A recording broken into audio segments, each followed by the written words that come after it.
Hey, folks, today is June 29th, 2020. Coming up on Roland Martin Unfiltered, Donald Trump. We know he's always loved white power. He's now proving it by retweeting a tweet where they were also shouting white power at a retired community in Florida. When do you hear the White House explanation for that? Confederate flag is coming down in Mississippi. Actress Arjanu Ellis will join us. She was quite emotional when that vote was taken on Saturday in her home state. Speaking of various Confederate monuments, we'll talk with a gentleman out of Richmond who's running for the city council as they continue to battle taking down Confederate monuments in that cradle of the Confederacy. Also coming up on Roland Martin Unfiltered, man owns a racetrack in North Carolina, not doing so well. Why? Because he actually had a Bubba rope promotion. Bubba Wallace, NASCAR driver, well, they found a noose in his stall. Hasn't gone so well for him. He's been lost a ton of business because he's stupid. A Houston prosecutor is in some trouble because she tried to liken Black Lives Matter activists with Nazis. Yeah, not so well. Also, coronavirus continues to be a huge problem in America. We'll talk to an emergency room physician about that. Also, crazy as white woman loses her mind in a store in Dallas, tossing out all of her groceries because they asked her to wear a mask. And LGBT and Black Lives Matter, how do they coincide and coexist? Our panel will break that thing down as well. It's time to bring the funk. I'm Roland Martin Unfiltered. Let's go. He's got it. Whatever the miss, he's on it. Whatever it is, he's got it.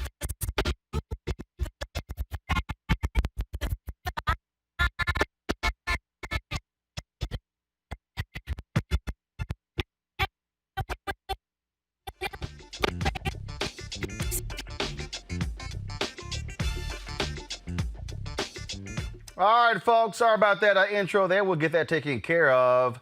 Donald Trump, oh, he loves himself some white power. We've always known that. From the moment he ran for office, he was appealing to the racial views of white Americans, which he wrote to the White House. On Sunday, he decided to retweet a video of some seniors in a retired community in Florida where they were protesting for and against him. But this video is what the problem was. Where's your white hood? Where's your white hood? Racist! Yeah, you got it, you! White power! Yes, there you go, white power. You hear that? Fuck Trump! Oh, would you stop the language? Fuck Trump! Nasty language. Oh, listen to your president if you want nasty language, you idiot. Officer! Get back in your car, She said to me, get back in your car, asshole! They got a woman, dickwad. You big boy! Come on, you touch me! Hey, where's the Where's the officer? Where's the officer? Where's the officer? Come on! We don't need fucking Nazi pig! This is what we are! Oh my God! No wonder! You'll still be crying on November 3rd. Oh, no, Too bad. You'll be crying on You're a Nazi! Beat me up! You can beat me up! Oh, you little turd! You fucking turd! Oh, you go! You're a fucking Nazi! Nazi racist pig! That's what you are! We resemble that. We work and we love it. Trump, 4 more. We're the minorities that support Trump. Exactly. They don't come out because they will not vote for him. Where's your white hood? Where's your white hood? Where's your white hood?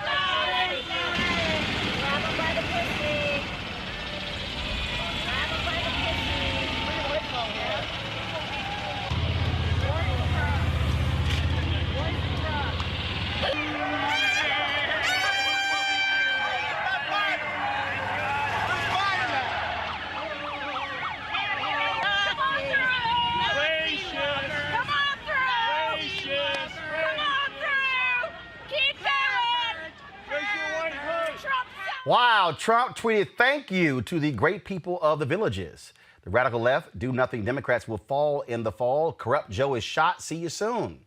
Hours later, Donald Trump deleted the tweet. Now, Press Secretary Kayleigh McEnany, her first response was that, oh, Donald, he didn't see, he didn't see, he didn't see it. Oh, he didn't hear the white power, even though it was at the beginning of the video. Then she came back out with a second statement stating that, well, he was really trying to show thank you to his supporters there in Florida who are often criticized by the left. So he was telling the racist thank you?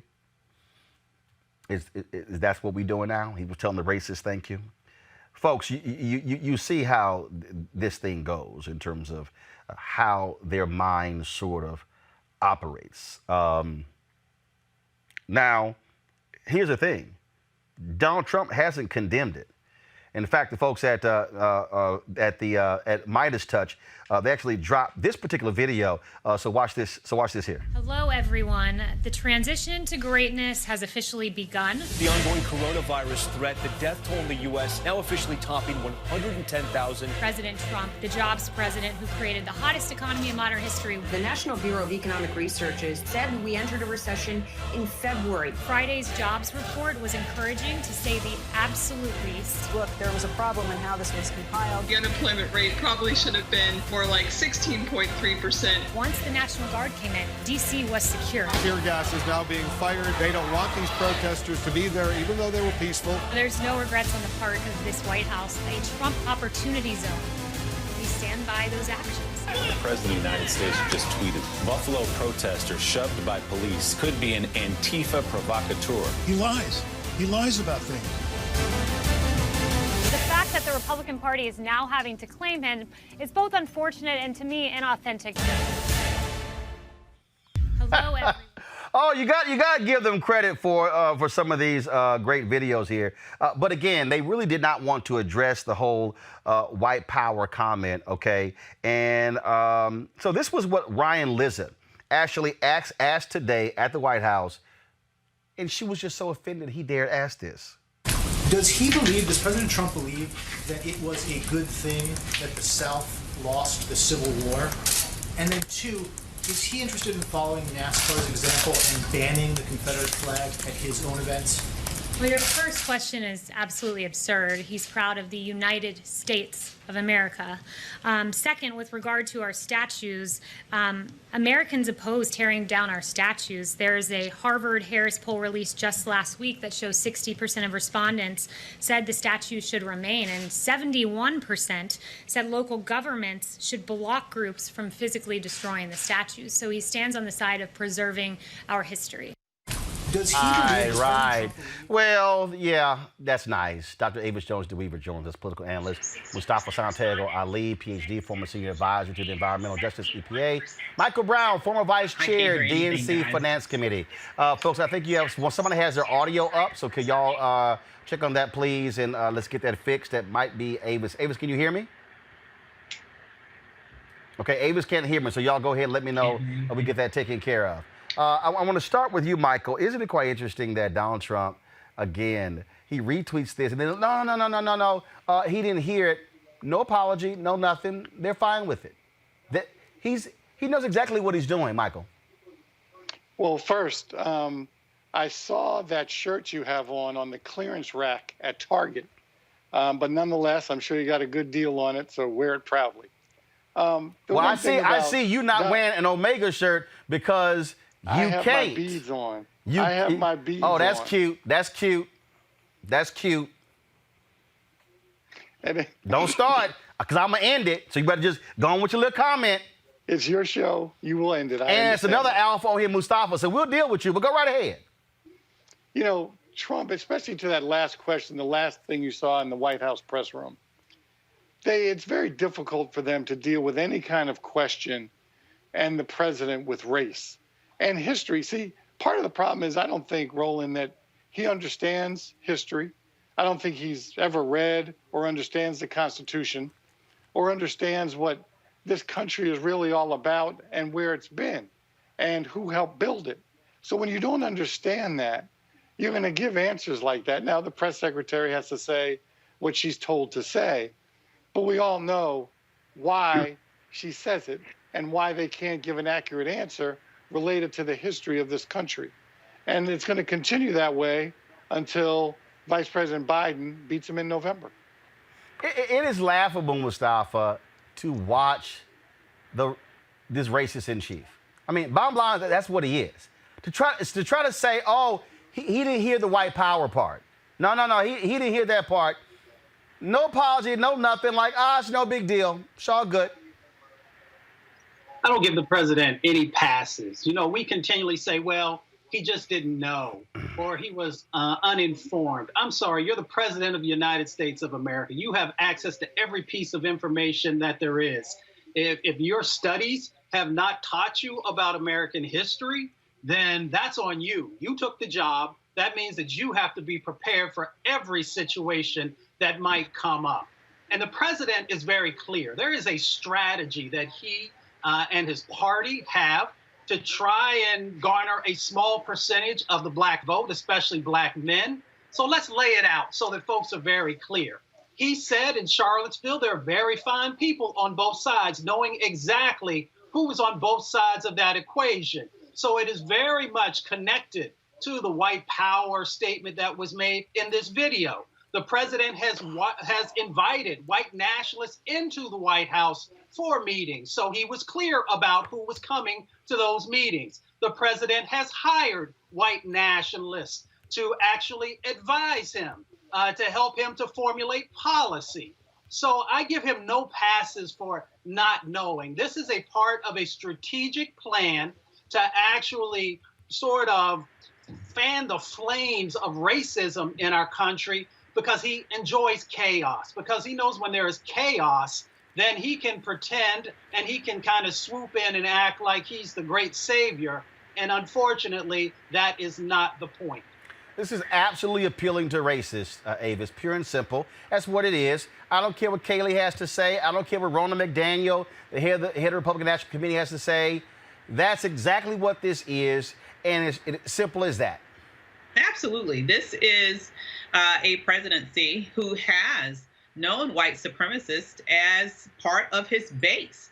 I mean, he knew exactly what he was doing. That wasn't a dog whistle. That was a foghorn. He specifically did that as a way to signal to the most racist elements of his base that I'm with you. And, you know, as was beautifully laid out there by Mustafa, this is just one of many signals. This is a pattern of his. And so this is a dance that they typically play. He does or says something that specifically it targets or somehow lifts white supremacists up. And at the same time, then when he's called to the carpet on it, his team around him makes some sort of excuse. He didn't know. He didn't realize. But he continues to leave that out there. He does not in any way, as you mentioned, apologize, because he's not sorry he did it. He did exactly what he intended to do. He sent exactly the message that he intended to send, and it resonated specifically with the people that he wants to support him in November. Yeah, I mean, it's real clear to me. I mean, there's no sense dancing around it. He's out here defending Confederate statues, things along those lines. But also, he was using this to try to also deflect from blockbuster stories over the weekend in the Washington Post and the New York Times, where it stated that Russia was paying militants in Afghanistan to kill American troops. He now claims, oh, I was never told that. Okay, but but y'all notice though, you notice who has not come out and said this is false. The head of the CIA. You notice that, huh? Well, the Lincoln Project, a group of never Trumpers, they were real quick to drop this video slamming Trump.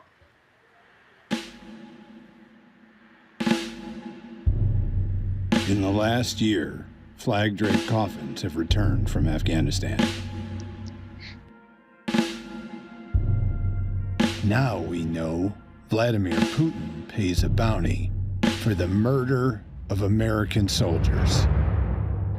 Donald Trump knows too, and does nothing. Putin pays the Taliban cash to slaughter our men and women in uniform. And Trump is silent, weak, control.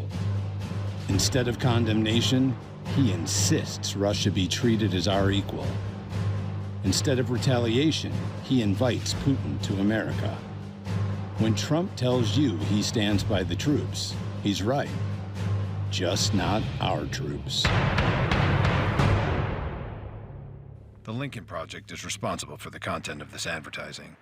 Well, Mustafa, that online video's got more than 10 million views already. And again, this is somebody, the idiot in chief, who doesn't want to do his job, who rather, and let's be real clear, Vladimir Putin is also a bigot. It's also a racist. This goes right in line with this whole notion of white power. That's what I keep saying this as well. A lot of these Trump people, they are trying to maintain whiteness in America. Well, whiteness across the planet, actually, we really want to break it down, but we're focused on our country at the moment. I mean, you know, when I heard that news, I can't tell you how it infuriated me, because I have family members, I have friends who have fought in Afghanistan, who have fought in Iraq, and gave everything that the country had asked of them. And when you have the leader of the free world, who continues to be Putin's puppet, to allow Putin to pimp him, you know, then it says something about the decision-making that a number of folks in our country continue to buy into. And it also says something about our democracy. And if a president is not willing to defend our democracy, to defend our troops, then, you know, we have to make some real changes happen. And I'm so glad that November is right around the corner. The fact that he's trying to play this game, Michael, is real clear. Oh, I was never told. This is fake news. Kayleigh McEnany stood up there and said the New York Times and the Washington Post should give their Pulitzer Prizes back. But again, if the head of the CIA has not come out and said this is a bogus story, it's true. And, you know, going back to what we were talking about earlier, he has no interest in learning anything. He doesn't necessarily care about history. And one of the folks said on one of the shows earlier today about the briefings that all presidents get.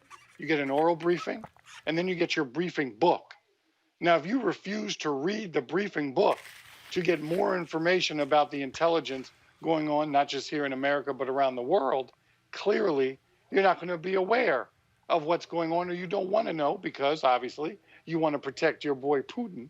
And that's why I'm convinced the only place the Trump organization will be able to do business after November, after he loses to the vice president, is in Moscow, Saudi Arabia, and I guess you can pick another country, maybe Venezuela, but nowhere else is anybody going to want his hotels up. And so that's one of the reasons why he's treating Putin the way he's treating him. He'll be able to get low interest loans to build his hotels, even though, frankly, he doesn't build the hotels. It's just his name on them through licensing agreements. Avis. Absolutely. In fact, we've never seen his taxes. Let's just remember that. So he probably already owes Putin a lot of money, and probably will be owing him a whole lot more in the not too distant future. Exactly right. Let's just remember that this is Mr. Bone Spurs in chief. Let's remember that. This is someone who was too much of a punk to go and serve when it was his moment to serve. And someone who now, as president of the United States, has as his top duty to protect and defend this nation. And he has literally sold out those people who have put their lives on the line every day in defense of this nation. You know, the only thing, I mean, that's completely unforgivable. And in fact, you know, I think it's sad, not only that situation, but the fact that you had to show a Lincoln Project ad to really make that point stark and clear. What is wrong with the Democratic Party? I do not understand why they did not immediately hold a press conference after this was released. I don't understand why they did not develop talking points that specifically drilled down on this and then sent operatives all over the various different news channels to drill those talking points over and over again. This is treasonous behavior. Actually, I argue that he should resign. But at minimum, if they think that it's easier just to beat him, the point is, make the point to the American people that this is treasonous behavior. If the Democratic Party won't push back and fight aggressively in the face of evidence like this, what in the world will it take for them to get out of the fetal position and actually understand that you win elections not by merely maintaining a defensive position, but hell, going out and fighting, particularly when someone gives you such fertile ammunition like this, where he has literally sold out the troops of the United States of America. Why they have not come out swinging as a result of this new breaking information, I will never, ever understand. Well, Democrats have called for a full House report on this here, and in fact, 8 Democrats. Well, no. When I say report, meaning they have called for Speaker Nancy Pelosi has called for the intelligence community to come present all of the details with regards to this to the full House. Tomorrow, I saw this here, a group of 8 Democrats will be going to the White House for a briefing on this intel as well.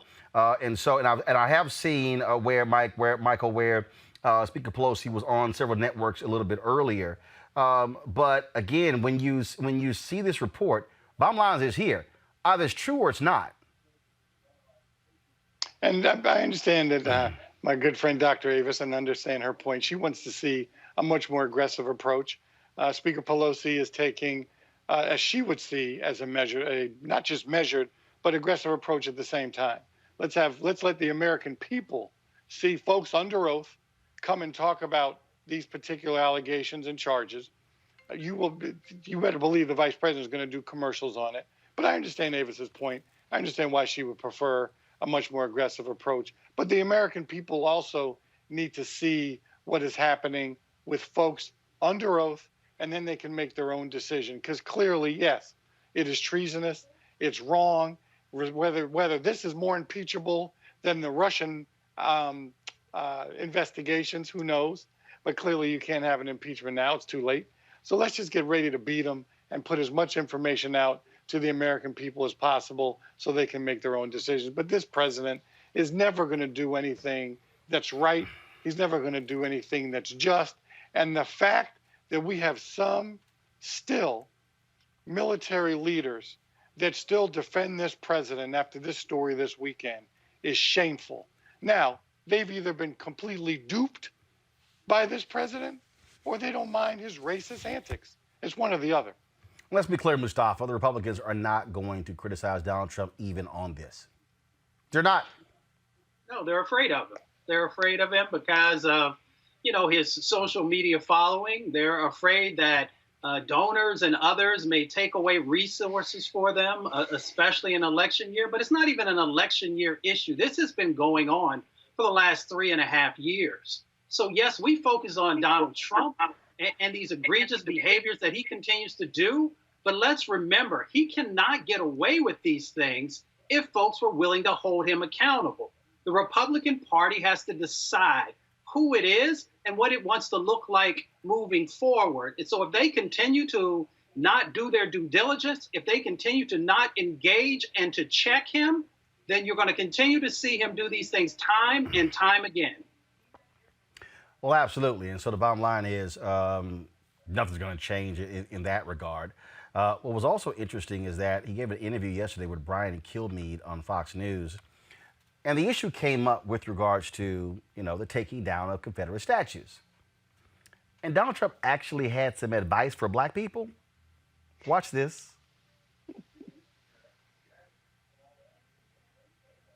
Guys, we have the video? Okay, all right. It was, first of all, it was, let me try to find this here, y'all, but it was utterly hilarious when what Donald Trump said. And so just to paraphrase, he actually, you know what? I can't even paraphrase the level of stupidity. So let me just play the clip so y'all can see it because, he's been asked about this repeatedly. And he's standing up for the Confederates repeatedly and having their back. And he basically said, again, I'm trying to see if I can find this video. He said in the interview that, well, basically, black folks, we need to learn history. We need to learn our history. I would think the reason we're saying tear them down, because we pretty much have learned our history, Mustafa. Well, you know, there's a difference between his story and history. You know, his story is that revisionist history that they continue to pump into the educational system to make folks think that Black folks, African Americans, are not as great as they have been. And we must be great to actually be able to navigate all of the barriers that have been put in front of us, the systemic racism that was built into policies to keep us anchored, to keep us chatteled. So for him to want to teach us about history, we know our history and we know your history. And that's the reason we're going to take care of you in November. It sort of reminds me, Avis, of when Bill O'Reilly tried to tell Colin Kaepernick to learn about Black patriotism, which was utterly laughable. That's sort of the same thing with this idiot. It really is. It's insulting, especially from someone who is as obtuse and completely ignorant and idiotic and vacuous as that person that lives at 1600 Pennsylvania Avenue. It is insulting. Clearly, he is someone who has once again engaged in dog whistling, signaling, foghorning his base, because he knows exactly what he's doing. For him to, as the President of the United States, sit here on television and defend a rebellious segment, which are not actually Americans. They were representing the Confederacy, which was trying to destroy America, is absolutely ridiculous. So if anyone needs to learn history, it's clearly that idiot that resides at 1600 Pennsylvania Avenue. Listen to this ridiculous stuff, Michael. How you look at Thomas Jefferson, you look at George Washington, you look at James Monroe, you look at James Madison. One thing they were brilliant. They also had slaves. So how do we grow as a country, but yet not forget our past? So you have to understand history, and you have to understand the culture and so many other aspects of our country. And people can study that and they can hate it, and let's all hate it. But you can't take down George Washington's statue, and half of our country is named after Washington. You can't. We have to remember the heritage, the culture of our country. And you know, this is less important, but it's very important. Some of the things that they're trying to destroy are magnificent pieces of art. Have you ever seen an area where a statue is removed and you look at the area and they put blacktop over the top of it? They put asphalt over the top, and that's the end? And it was the center of a town or a village, and now the statue's gone, and the whole village is like a different place. And here's the other problem I have. A lot of these people that want it down don't even know what they're taking down. I watch them on television, and I see what's happening, and they're ripping down things. They have no idea what they're ripping down. But they started off with the Confederate, and then they go to Ulysses S. Grant. Well, what's that all about? And they would knock down Lincoln. There's a group that wants to take down Lincoln. They haven't figured out exactly why yet. George Washington, Thomas Jefferson. I've stopped them twice now from going over to the Jefferson Memorial. Not going to happen. Francis Scott Key, the latest writer of the national anthem. He wrote the national anthem. So, since you have done a lot for the African American community, what is your message to them who said my ancestors were enslaved because of their? My message is that we have a great country. We have the greatest country on earth. We have a heritage, we have a history, and we should learn from the history. And if you don't understand your history, you will go back to it again. You will go right back to it. You have to learn. Think of it. You take away that whole era, and you're going to go back to it sometime. People won't know about it. They're going to forget about it. It's okay. Now, what I do like, I like the idea of building new statues to people, to great people, people that have done something. And I think that's okay. Right. But you don't want to take away our heritage and our history. And the beauty, in many cases, the beauty, the artistic beauty, some of the sculptures and some of this work is some of the great. You can go to France, you can go anywhere in the world, and you'll never see more magnificent work. And that's a factor. It's not the biggest factor, but it's a factor. Michael, it's just, we as black people should just be thankful for these beautiful Confederate monuments. We should just be thankful for the flowers that are around them. I mean, wow. Things we never thought about.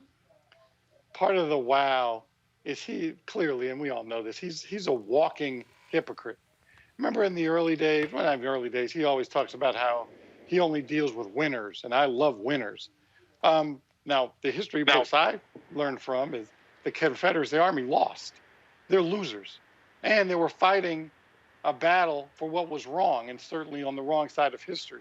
I know they like to hide behind, it was for states' rights. It wasn't for states' rights. It was to keep slavery legal in that part of the country. So give me a break. He's a walking hypocrite. So here, losers, he's trying to defend. And that's what's going to continue to happen with this president, with Republicans on the Hill who are, I know a lot of us saw the footage when reporters were asking Republicans when they were walking through the press room to comment on the different issues related to whether it's mask wearing, whether it's Confederate statues. And these Republicans just keep on walking. Now, a couple of them stopped. A couple of them gave a couple little weird little comments, but they're enablers. And as long as they're enablers, and until the Senate goes down and Mitch McConnell is no longer the majority leader, and clearly there's a new president, we're going to continue to see this kind of offensive both behavior and language. Well, Avis, he's saying that we should just be some thankful black people. Yeah, I'll be thankful when we vote his behind out of office in November. That's when I'll be thankful. It is, once again, it's just insulting to our intelligence. And it's disrespectful to our history to make it invisible and irrelevant in the larger context of what he was describing. Of course, we should have the right and we have the historical memory that is necessary to understand our struggle. And that has created a moment in this particular period in history in which there are many of us who are saying it's time to stop allowing these symbols that are reflective of people who were abusive and not only traitors to the nation, but specifically abusive and murderous and rapists and everything you can mention to our ancestors. Both of my parents are Black. I come by the skin color as a result of somebody taking something that didn't belong to them. So I think that, to sit here and try to erase that history, to me, is the height of insulting. And I cannot wait until we galvanize our power to get him out of office in November. Well, absolutely. And so I think that just one of the things that, again, I think that people had better understand is that when we start looking at these things, what you're dealing with is you're dealing with crazy folk. You're dealing with crazy folk who are going to defend this bigotry at every single moment.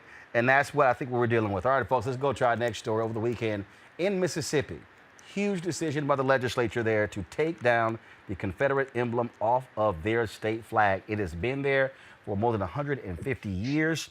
On Saturday, the House first voted and the Senate voted the next day. Here's some of what they debated. Few days in this building to express your desire one way or another. And I would simply say this to you. I appreciate you. I'm glad you're where you are. I'm glad we're all here together making this decision. To the gentleman from Monroe's point about the people's vote, I simply want to say this. There's no desire here to usurp anybody's right to a vote. People voted for you and me. You went to their door and you knocked on it and you asked them to vote for you. You signed up for this. This country has gone to war, and we didn't stop and weigh all the things and run a ballot out to every person in this nation to see when Pearl Harbor was bombed if we were going to go to war. This state seceded from the Union, and they didn't run a ballot box up through the Mississippi River and back down the middle of the state on a railroad and see where everybody weighed in on it. Delegates went and took a vote, and they moved. And why today would you urge anything different than you as a legislative body? Earlier this session, we forcefully said to different folks in different branches of government, this body has a duty and a right on certain things. I submit to you that this is one of those things. Mr. Speaker, I would move that we adopt the resolution. All right, gentlemen, use the floor. Question now recurs on House Concurrent Resolution 79. Open the machine, Madam Clerk. If you favor the resolution, vote aye. If you're opposed, vote nay. Everyone voted. Has everyone voted? Close machine, Madam Clerk. By a vote of 85 yeas and 34 nays, resolution passes.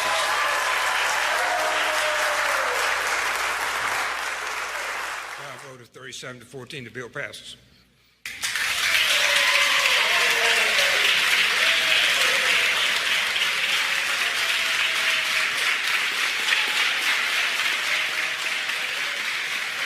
Well, folks, a commission will be set up to actually come up with a new flag. It will be put on the ballot. If the voters do not accept it, they will come back with a new design and vote again the following year. Joining us right now is Ingenue Ellis, Mississippi native. She has been fighting against this. We talked on Saturday. You were quite emotional after the Mississippi House voted, Ingenue. Yes, I was. He's being Roland is being politic right now. What I in fact was screaming and yelling in his ear. Screaming, yelling, crying, very emotional. Yes. Yes, I was very, very emotional. I'm still in the clouds about it. Still in the clouds about it. Yes. And the fact that it passed the House, then it passes the Senate. Now you're talking about, of course, it now goes to the governor for his signature. And for the folks who don't know, now, with the decision, does the flag come down and then this committee comes up with a new design, then they put it on the ballot is it in this November? Because there's a process they actually put in place. Yeah, there's the flag, at least at the Capitol building, is already down, like seconds. So Saturday they voted on the resolution. Sunday they voted on the actual bill, the House and the Senate, and it passed. So seconds after that, dude was on top of the Capitol building pulling that flag down. So as of now, there is no flag there. And so Tate Reeves, it's in his hands now to sign it. He has already said that he is going to sign it. They're going to set up a commission. The commission is going to come up with a design, and they're going to put that design up for the people to vote on in November. Yeah. And in fact, you talk about it coming down. Here is in Tupelo, Mississippi, the video here where, as you said, after they voted, they then began to lower that flag. That is something that, frankly, a lot of African Americans did think would happen. But the amazing thing was this here, Ingenue, as I watched the debate on Saturday. Mm-hmm. You had these folks stand up, and what got me was the one guy who said, Don't take the joy away from the voters to be able. Yeah, I want y'all, if I can find it, y'all. He kept just don't steal the joy from the voters to allow them to be able to vote to remove it. We shouldn't take that joy from them. I watched that going, man, sit your ass down. Man, that is the incomparable Chris McDaniel, the Republican. Oh, that was Chris McDaniel. Yes, sir. That was the bigot who black folks crossed over to make sure he did not become a United States senator. that Tea Party. Oh, that's who that bigot is. Yes, that's him. In fact, hold up. I think I found him. I know we don't have much time for you. You go ahead and talk. I'm gonna play it. Like, y'all gotta watch this. He was just, but he said, I'm confident that the voters in Mississippi will do the right thing. He know damn well what happened last time, Anjanou. Yes. Was it 64%? Mm-hmm. That's why he wanted it to go for a vote. That's why. All these cats that got up and they said we should, let the people decide, That's why they want to let the people decide, because they know that racism outnumbers Black people in Mississippi.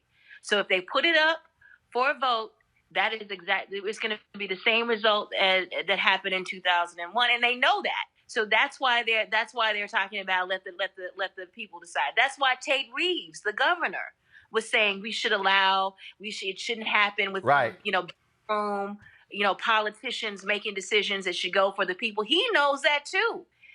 Tate Reeves was celebrating Confederate History Month in April.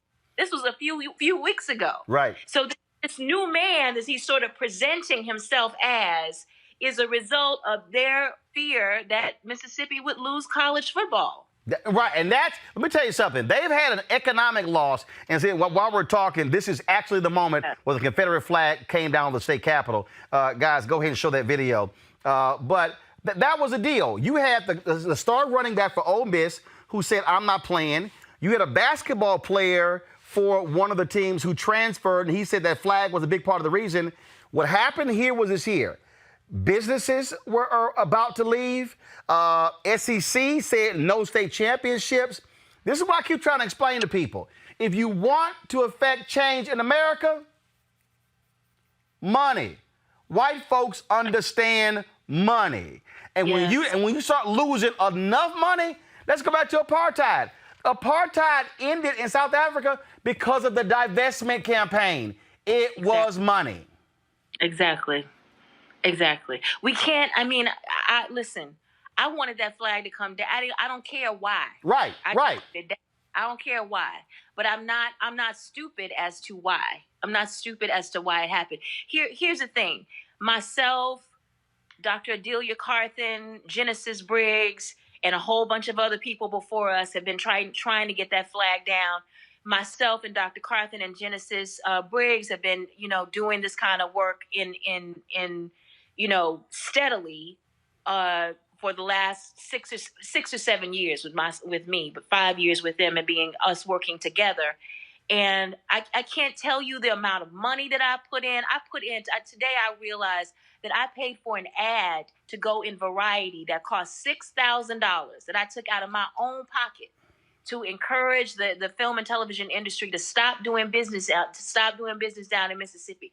The money that I have spent, the time that I have spent, and other folks as well, But here's the thing: we've been doing this work in earnest for the last, like I said, together 5 years for me, for like 6 or 7 since I moved back home to Mississippi. But during all that stuff we did, to no avail. Their hearts were not moved. But in the midst of that, you had the massacre that happened at Mother Emanuel AME in South Carolina. And we saw Dylan Roof was a Confederate. When Heather Heyer was mowed down in the street in Virginia a couple of years ago, Confederates were all around her and they were flying the Confederate flag. None of that. These domestic acts, these acts of terrorism, acts of domestic terrorism didn't even move Phil Bryant. It did not move him. Mm-hmm. What happened was the SEC saw what happened to George Floyd, but see, it wasn't just what happened to George Floyd. They saw how their players were responding to what happened to George Floyd. Right. And in fact, this is a video that Mississippi State put out. Watch this. Way past time for this to happen. I'm personally excited to be a part of this movement to get the flag changed. I think changing the flag will better promote the actual perception of Mississippi. The perception right now is an environment of segregation, and that is so far from the state that I have known to grow and love. So often we get asked about the flag when we recruit young athletes from around the country. So often we get asked about why that symbol is still in our flag. So by changing the flag, what it will do for our program, it'll allow us to recruit more nationally, more openly about how Mississippi is the most hospitable place that I've ever experienced living in my life, and I've lived in several different places. And this is the key right here, Ingenue. What we keep saying, they want athletes to shut up and dribble or shut up and catch.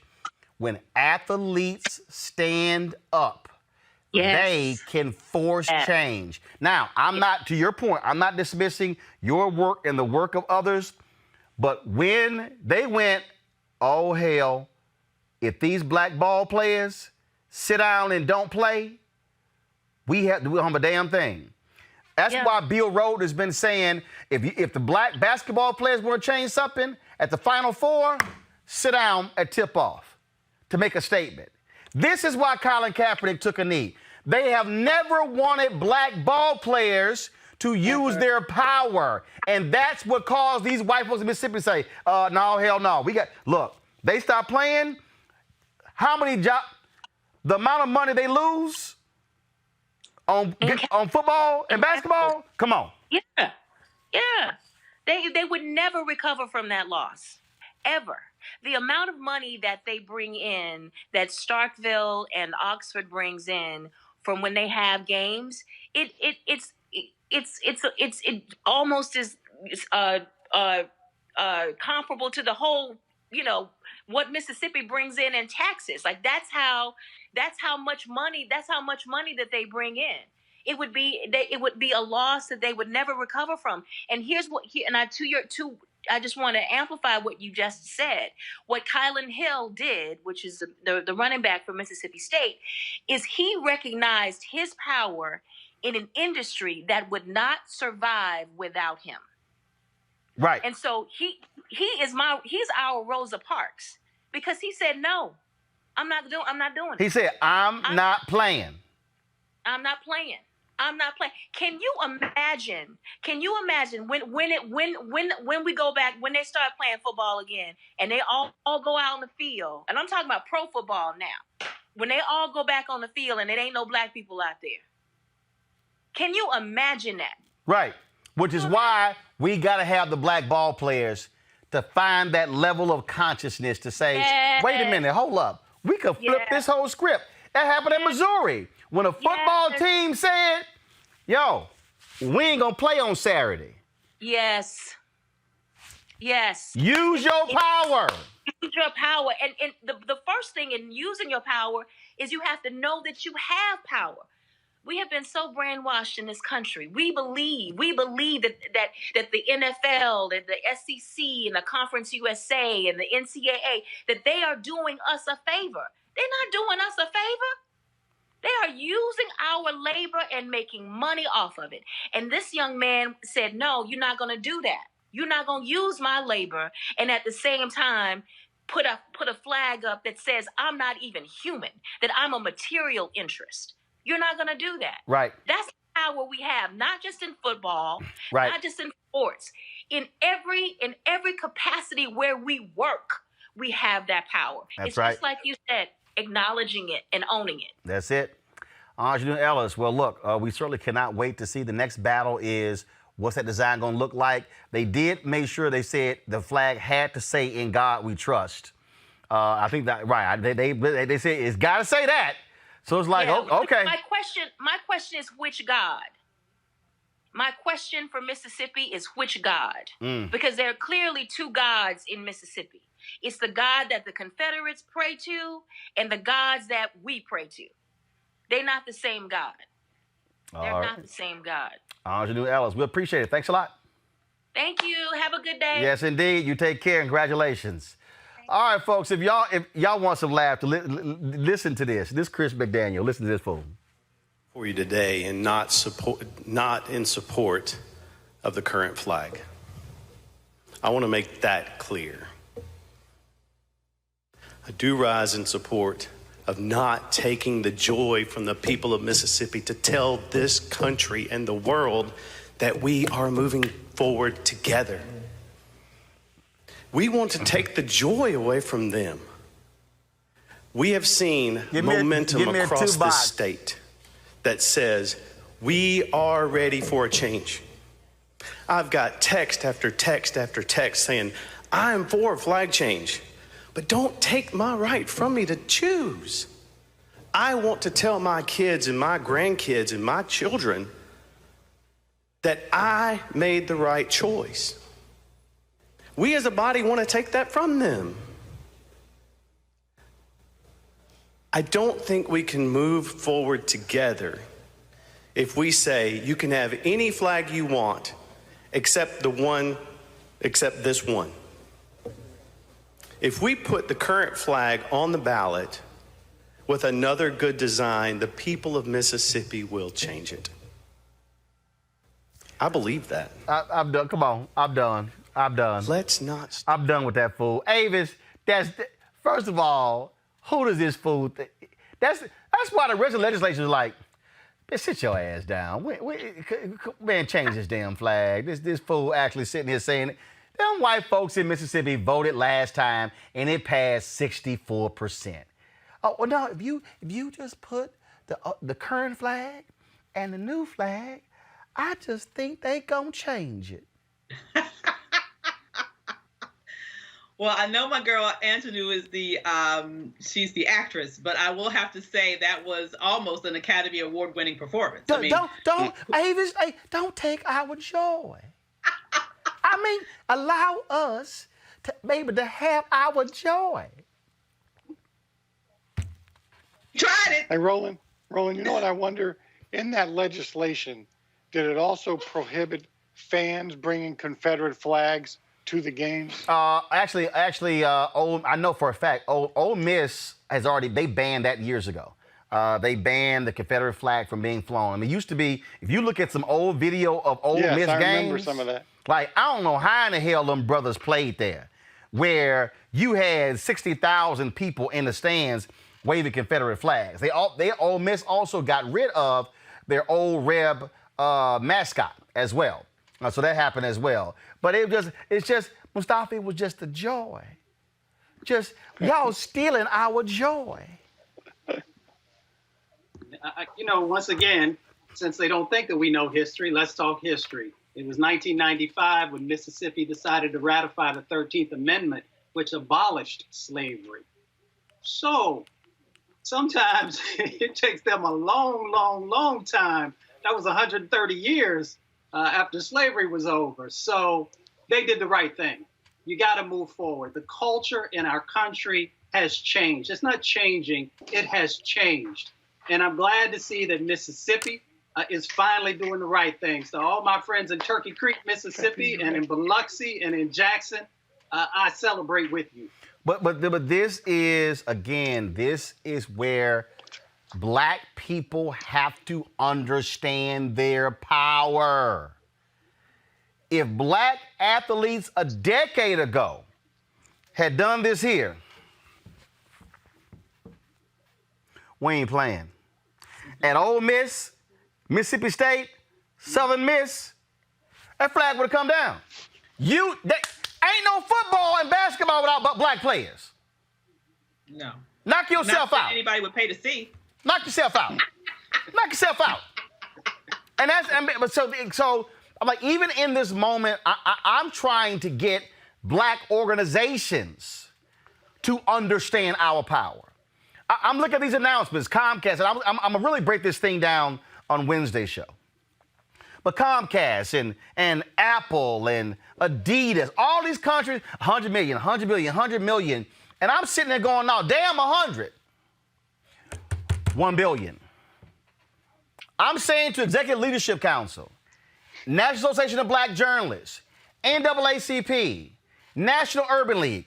And again, I'm going to break this thing down further on Wednesday, y'all, because I'm going to lay this thing out called I'm Not Satisfied. But Dr. King wrote in Where Do We Go From Here, Chaos or Community, that there are 4 institutions that are positioned to change America for Black America. He said the black church, the black press, Negro fraternities and sororities, and Negro professional and business organizations.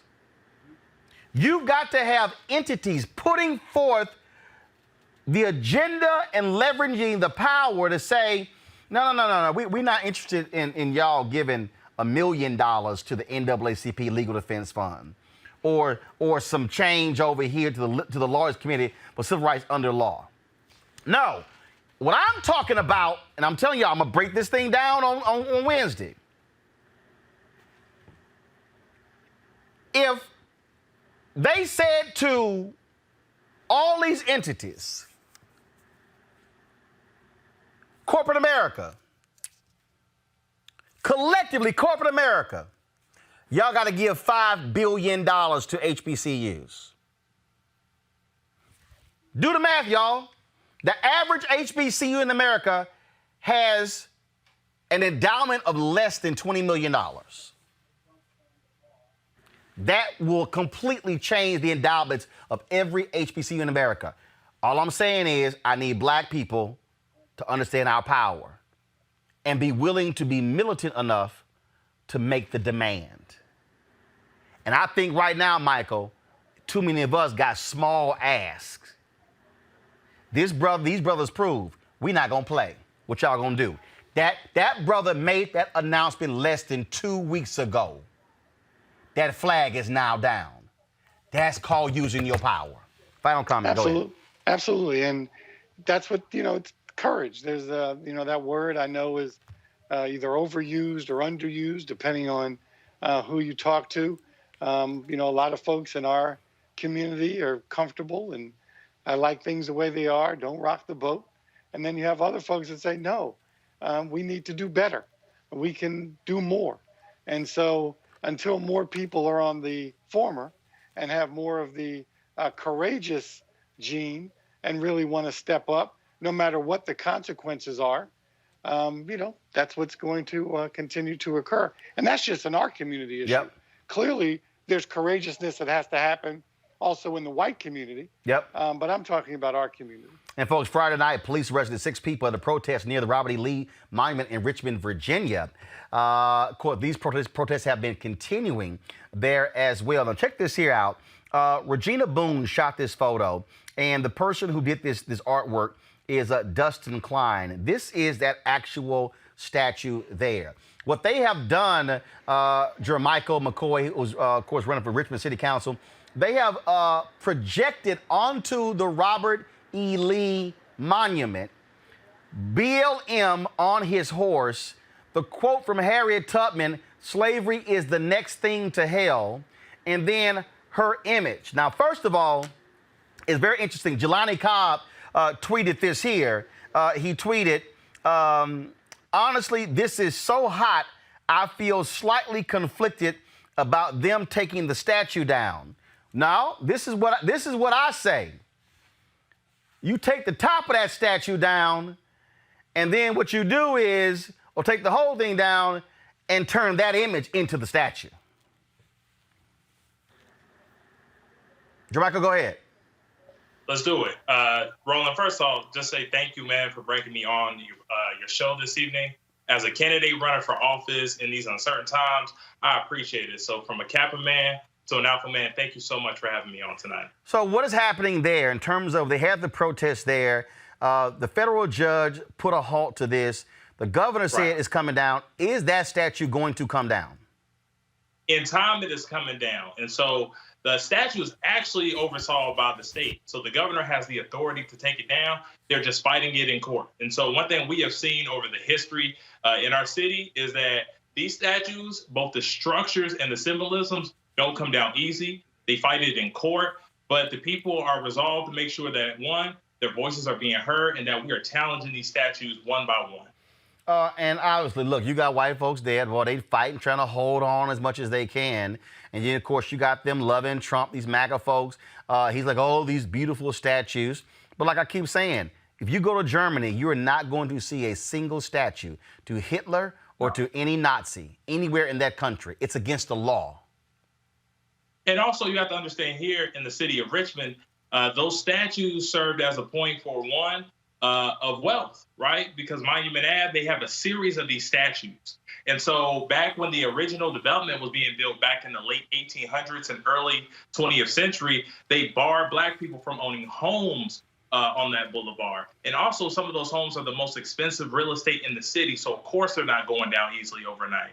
But one thing you're seeing over at the General Lee statue is that the people, the community, the artists, the activists have come together to make it their own form of art and protest. And so it has been a rallying point across the city for folks to gather, not only for marches and speeches, but also in bouts with the local police department. Well, I think that is critically important. And all these people, and look, you know, Bob Johnson was disagreeing with people taking down statues. But this is real simple. This government, this country, these states, these counties, and these cities have protected these white supremacists. And what I've said is we now are maximizing our power. So it's real simple. Either you take them down or we're going to take them down. And absolutely. So here in the city of Richmond, the state legislature actually passed a law this past spring to say that local municipalities have controls to remove statues effectively July 1. And so city council, brothers like Councilman Michael Jones, who's also one of my frat brothers, is actually taking the charge to take these statues down. But Martin, I think one thing is important that we realize is that the statues are the symbols, right? But how do we break down some of these structures that we have here in the city of Richmond? Many of our young people go to schools that are failing, right? 70% of our graduates of high school graduate on time. Access to health in the middle of a global pandemic, many of our residents, our Black residents, are disproportionately affected by this health crisis. And also police reform. Yep. Right, we spend nearly $100 million in the city of Richmond on police, but people do not feel safe. How are we making sure we are addressing city council to make sure we redress these issues? And that's why I'm running. Well, I say, first of all, it all should come down. So statues and those things as well. Jermichael McCauley, we appreciate it. Thanks a lot. Thank you. All right, folks, I forgot to show this earlier. This is a map that the folks put together in Mississippi. The newspaper there, Ashton Pittman, is on his Twitter feed. These are all of the Confederate monuments that are in the state of Mississippi. That is the key, folks, when you talk about what we're seeing and what's going on and how there's just this desire to love that. In fact, check this out. The owner of the North Carolina racetrack has been facing death threats, losing employees and sponsors since he offered a Bubba rope for sale on Facebook's market. Mike Phelps' post came a day after an FBI investigation decided that the noose discovered in the Talladega Superspeedway storage was not a hate crime.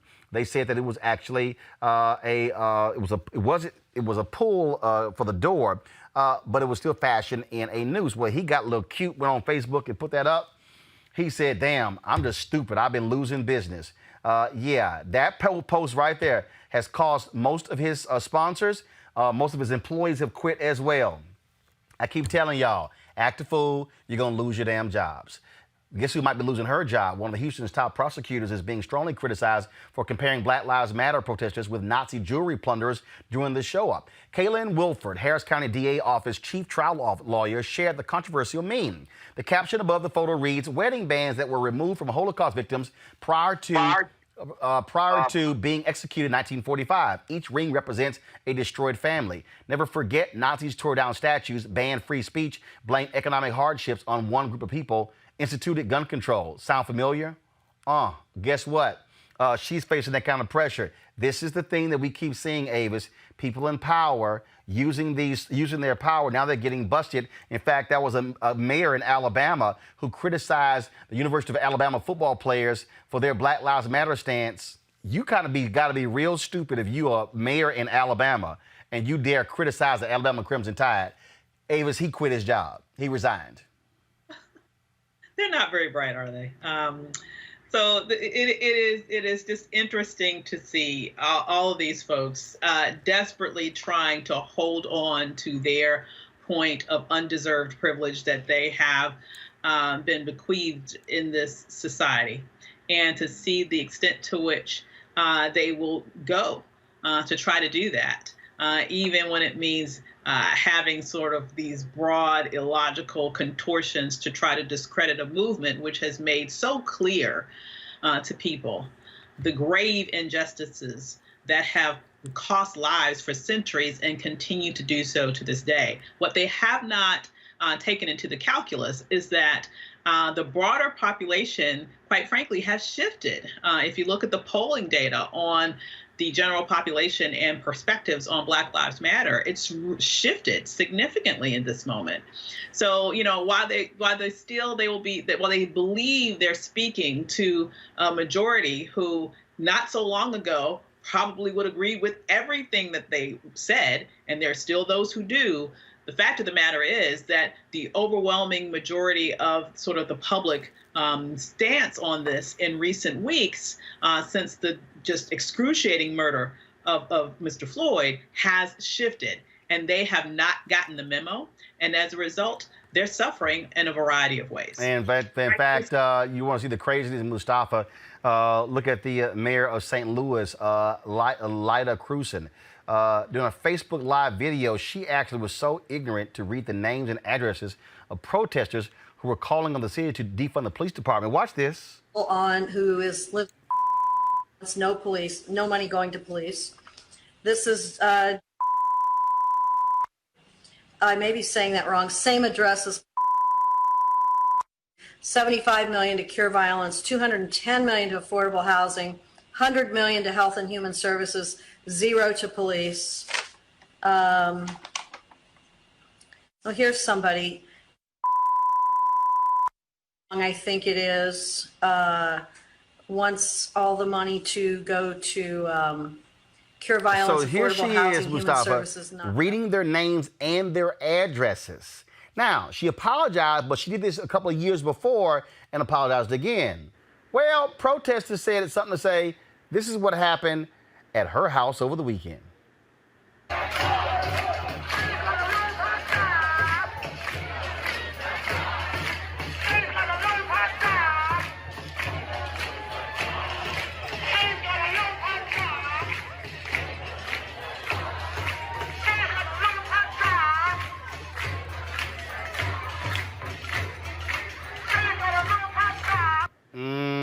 This was her apology. I'd like to apologize for identifying individuals who presented letters to me at City Hall today. This was during one of my Facebook updates as I was answering routine questions. Never did I intend to harm anyone or cause distress. The update is removed, and again, I apologize. You're right. Guess what? Somebody did her a favor. They put her cell phone out on Twitter. Actually called it Saturday night. It went straight to voicemail. But the protesters also were in her neighborhood. These white folks were none too happy with that. Here's this video that's gone viral, coming out with an AR-15 and a handgun. Listen up.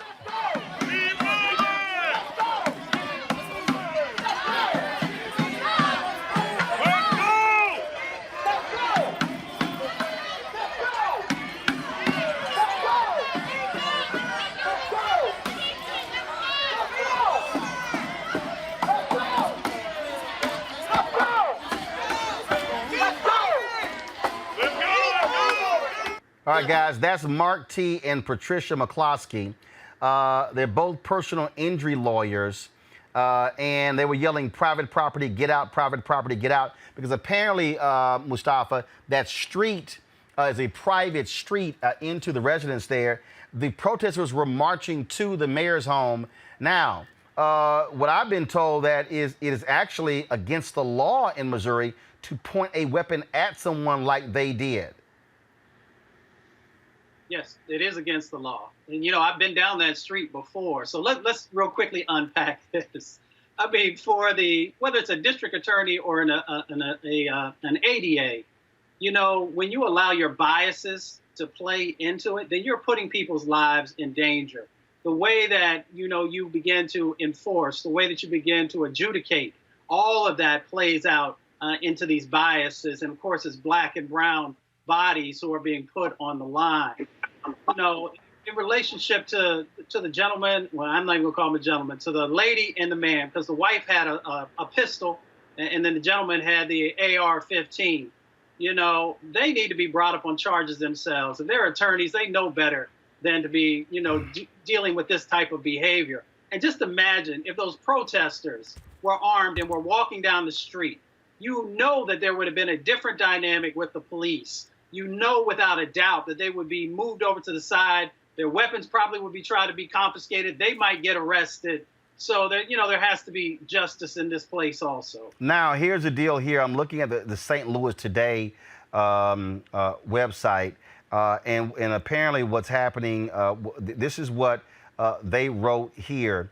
Police are continuing to investigate. When they asked the cops, a police spokesman said, talk to the courts whether this was illegal. Now, a constitutional law professor at St. Louis University said that because it was that the homeowners broke no laws by brandishing or pointing weapons at them because Portland Place is a private street. He said the McCloskeys are protected by Missouri's Castle Doctrine, which allows people to use deadly force to defend private property. That's still going to be up for debate. But your thoughts on this, Avis? Well, I don't live in Missouri, but from what I have read, and I understand that it's a private street, but according to Missouri law, section 571.030, this is a Class D felony. To display a deadly weapon in a threatening manner. It's considered a crime in that state, and it's punishable by a range of between 1 day to 1 year in jail or up to 4 years in prison, and fine not to exceed $5,000. So they were definitely pointing that at those people who were exercising their constitutional right to protest. And as you mentioned, any little slip, and the woman there, literally, she seems to have her hand on the trigger. The gentleman there is pointing it directly at those people who are walking by. No one actually stepped on their property. They were on the street. And of course, folks are making fun of them. This is a meme that's going around. Look at this, guys. Go to my iPad. She has a brain and a gun and no idea how to use either. Karen, a hate story. Now in theaters, parks, streets, parking lots, pretty much anywhere black people get uppity and don't know their place. Guys, lower the Cash app so they can see the bottom of the of the meme. Trust me, they have been killing them. But the bottom line is, this is the stuff that protesters are having to deal with. And remember, they were protesting because the mayor read the actual names and addresses, Avis, of protesters on a Facebook Live. So they were like, oh, you're fine. We're going to go to your house. Absolutely. And that was threatening. That was a threatening act. She did that on purpose. I don't care what her little sorry apology said. She did that as a threatening tactic and an intimidation tactic to try to dissuade others from actually voicing their thoughts to their elected official, right? I mean, she's supposed to be she's supposed to be representing everyone in that city, not just those people who may or may not have voted for her. And so the fact that she would put the lives of her constituents in danger like that, to me, means that she really does need to lose her job. All right, folks. Now, all of this, of course, is happening as COVID-19 cases and deaths continue to spike. According to the CDC, as of today, there are 2.5 million cases of COVID-19. 41,000 cases new. 126,000 people have died. 885 of those deaths are new. Man, joining me right now is Dr. Daniel Fagbui, emergency response physician. Okay, so apparently something is wrong with his audio. Guys, let me know when we have that worked out. But the bottom line is we're still dealing with a pandemic. We're dealing with an administration that refuses to deal with that. Donald Trump over the weekend was playing golf, Mustafa. And at the end of the day, they still are not serious. And we're seeing spikes, huge spikes in Texas. We're seeing increases in Florida. It's happening all across the South. And then you got Dan Crenshaw, Congressman, trying to blame the protesters in Texas. Was like, no, actually, the governor himself said it was the bars and the restaurants, which he opened. And now he's saying, okay, close back. Because they were such in a hurry to open everything, they did not take their time, Mustafa. Yeah, and they know the steps. CDC has told folks the steps. We have seen other governments across the planet who have done it right and who have done it wrong. And we know what happens when you do it wrong. You know, the president has showed no leadership whatsoever. In relationship to COVID-19, but, you know, in the beginning, he refused to get in front of it. He's refused to take responsibility. He's refused to make sure that the states have what they needed. And he refuses to work with the governors to actually make sure there is a national process across our country where we do the basic minimum. Making sure that people are wearing their masks is a great start. Avis. Yeah, I mean, this has been, a masterclass in incompetence. And the sad situation is that people are dying. Right now, we have over 120,000 people who are dead. We have states like Texas who are experiencing spikes as we speak. We have states who are nearing capacity in terms of their ICU units. And you just yesterday, for the first time, had the vice president, who apparently was finally given the okay by Daddy Dearest to actually use the word mask and specifically say that people should wear them. This is unconscionable. This shows a reckless disregard for the lives of Americans, the people, once again, that this administration and those at the very top, specifically the president, has been sworn to protect. And so, to me, it is absolutely amazing to me to think that anyone would even consider voting for him in November, because literally your life is on the ballot. Absolutely. Dr. Fugbai, Fakbui, who's on the phone right now. I'm glad to have you on, Doc. Look, you're in the emergency room dealing with this as well. What we are facing right now is a huge issue because these states were trying to rush to open. I mean, it has to be difficult to see hospitals at 100% capacity in Houston filling up because policy leaders, Republicans, would not listen. Yeah, thank you, Roland, for having me on. I agree. I basically came up to about 3 different acronyms for this. It's I think Avis alluded to it, recklessness. The fact that people don't want to wear masks for whatever their phobias are, so many different reasons, which I can go into later. I think also the other R was reopening prematurely before the time was right. We know what the criteria were to be able to open, making sure that you see at least the positivity, depending on what you're looking at, the positivity rate of the test over a 14-day period to see that it was actually on a downward trend significantly. The only people who really got it right was New York, New Jersey, and maybe Connecticut on the outset, and also California, some parts of it. So I think at this point, because we've had no leadership, and the other third R was basically racial disparities, because there was protest and rioting. Wherever you get this gathering, it's going to spread. That's the fact. But the fact is that COVID really affected everybody's lives. And our leadership, poor leadership, I would add, has definitely put our lives in jeopardy. And people need to understand they need to wear a mask, take all this phobia and all the garbage that people were talking about, saying, oh, it shows weakness, it doesn't let me feel masculine, or it shows some fear. All those things are just excuses. The bottom line is it is not really a constitutional right in a sense. We need to actually look at it as a global solidarity for everybody trying to help each other out so we can get through this. We haven't gotten it right. Other countries have done this very well, and we still are at the bottom of the list when we have all the expertise and the knowledge, and we're embarrassed on the public front. But not only that, we're affecting our lives. And guess who it affects? It affects us, our group of people, the minorities, and all the others who haven't had a voice. That's who it affects the most. And of course, 500,000 deaths across the globe. It's just a huge impact. And the problem is, and I keep saying this here, love to get your thoughts. The problem we still face is, guess what? We still have not tested enough people to understand how significant this is. A little over 25 million. No, we should be at 100 million testing by now. I agree. The issue of testing, tracing, and really identifying where the problem is and being able to identify those is a big issue. And if we don't have leaders, we finally just had a leader finally wearing a mask. I mean, there's a Nigerian proverb that says it's crooked from the head. And that just basically means if you have a leader that's not guiding you in the right direction, and that means even leaders and the governors in different states also. Politics really invaded my space of medical expertise and biodefense. And because of that, that's why I'm really speaking out on this thing. Because normally I'd say, okay, let everybody figure out their party sides away. But it's invaded and encroached on the medical welfare of the public. And that's an issue. And I have a big issue with it, as many of my colleagues do. Doc, we surely appreciate it. Thank you so very much. We'll keep pressing the issue. My pleasure. All right. Thank you very much. Mustafa, Avis, we surely appreciate both of you being on the panel today. Michael was with us as well. Thanks a bunch. Folks, got to go to a break. We come back. LGBT protesters, Black Lives Matter protesters. What happens when you're black and gay? That's next on Roland Martin Unfiltered. You want to support Roland Martin Unfiltered?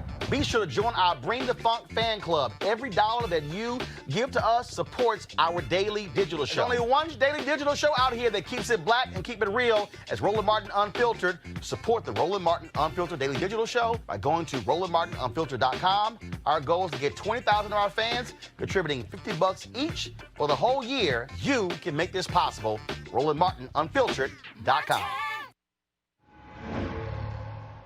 All right, so a lot of y'all are always asking me about some of the pocket squares that I wear. Now, Robert don't have one on. Now, I don't particularly like the white pocket squares. I don't like even the silk ones. And so I was reading GQ magazine a number of years ago, and I saw this guy who had this pocket square here, and it looks like a flower. This is called a shibori pocket square. This is how the Japanese manipulate the fabric to create this sort of flower effect. So I'm going to take it out and then place it in my hand so you see what it looks like. And I said, man, this is pretty cool. And so I tracked down, it took me a year to find a company that did it. And so they make these about 47 different colors. And so I love them because, again, as men, we don't have many accessories to wear, so we don't have many options. And so this is really a pretty cool pocket square. Now, what I love about this here is you saw when it's in the pocket, you know, it gives you that flower effect like that. But if I wanted to also, unlike other, because if I flip it and turn it over, it actually gives me a different type of texture. And so therefore it gives me a different look. So there you go. So if you actually want to get one of these shibori pocket squares, we have them in 47 different colors. All you got to do is go to RolandSMartin.com/pocket squares. So it's RolandSMartin.com/pocket squares. All you got to do is go to my website and you can actually get this. Now, for those of you who are members of our Bring the Funk fan club, there's a discount for you to get our pocket squares. That's why you also got to be a part of our Bring the Funk fan club. And so that's what we want you to do. And so it's pretty cool. So if you want to jazz your look up, you can do that. In addition, y'all see me with some of the feather pocket squares. My sister, who's a designer, she actually makes these. They're all custom made. So when you also go to the website, you can also order one of the customized feather pocket squares right there at RolandSMartin.com/pocket squares. So please do so. And of course, it goes to support the show. And again, if you're a Bring the Funk fan club member, you get a discount. This is why you should join the fan club. Yesterday, December 7, 1941, a date which will live in infamy. In 1941, America's leaders asked a generation to go to war, to build an arsenal for democracy. They did nothing less than save the world. It didn't come easy. It didn't come quickly. And it didn't come without great sacrifice. America will again and soon be open for business. We cannot let the cure be worse than the problem itself. We're not going to let the cure be worse than the problem. Haven't we asked enough of the greatest generation? The Lincoln Project is responsible for the content of this advertising.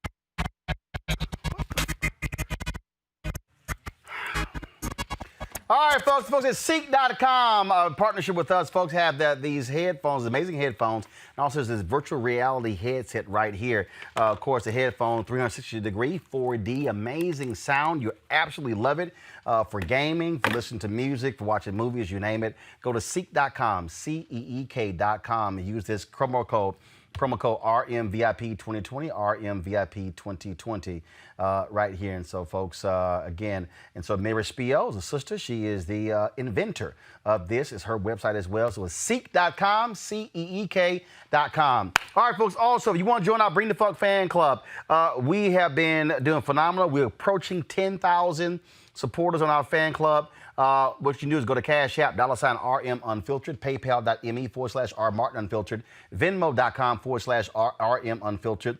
You also can see money other folks right there too. New Vision Media, Inc., 1625 K Street, 1625 K Street, Suite 400, Washington, D.C., 2006, Washington, D.C., 2006. And so we certainly would appreciate if you do that. Our goal, of course, is to depend on you, our fan base, to allow for us to be able to do what we do. That's the most important thing. And so we certainly appreciate all of your support. And again, if we get 20,000 of our followers who give $50 each over the course of the year, folks, we're completely funded. It allows us to tell our story, for us to cover what we need to cover as well. And so that's what we want to do. All right, folks, let's go to our next story. June is Pride Month, and there have been a number of protests happenings where you've had LGBT folks and Black Lives Matter protesters actually aligning. And so the protests have taken place over the weekend. So it raises the question, what happens if you Black and gay? If you Black and same gender loving? Where do you come into this mix? And so we want to have this conversation right now. Joining us is David Johns. David, of course, leads the National Black Justice Coalition. He joins us right now. David, how you doing? I'm good, Roland. Thank you for having me and for making space for this conversation. You got this whole club scene. I see you with the whole background. I see you. I see you. Also, Jasmine Koenig, homegirl of mine. She is out of Los Angeles, and so we're glad to have her here. Cleo Monago, behavioral analyst. Cleo joins us as well. We got one more guest who we're waiting on. In fact, hold on. What not? Okay, Abdullah, do you have? Hello. Abdullah, how you doing? Abdullah, hold on, let me get the title right. I'm sorry, we did not have it here. Abdullah Rasheen Hall, Artistic Director, Trans Chorus of Los Angeles. And so let's go and get the conversation started. So I'm going to start this way, and I want to start with Jasmine first. Jasmine, we've seen the protest. We've seen folks out in the streets. We've seen this whole focus on Black Lives Matter. But then you've had other folks who say, well, you have LGBTs taking over Black Lives Matter or taking over Black protests. And so then you have competition. You have folks going back and forth. How do you see all of this playing out and this whole view that somehow it's competition? The reality is, if you Black and same gender loving, you also are part of Black Lives Matter because you still Black. So, first of all, Black Lives Matter was founded by 3 Black women, 2 of whom identify as queer. Okay, so let's be really clear about that. I think that when we talk about Black Lives Matter, all Black lives matter. Black trans lives matter. Black lesbian lives matter. Black same-gender loving lives matter. So I don't understand this argument that the LGBTQ community is taking it over.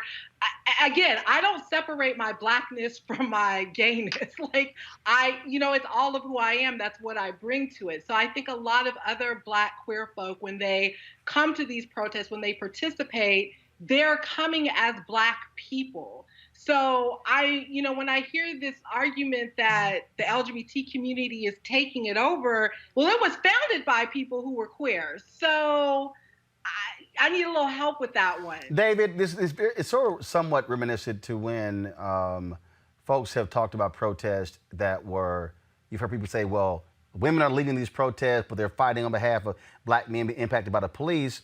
But the reality is Black women also have been shot by police. Ayanna Jones, Rekia Boyd.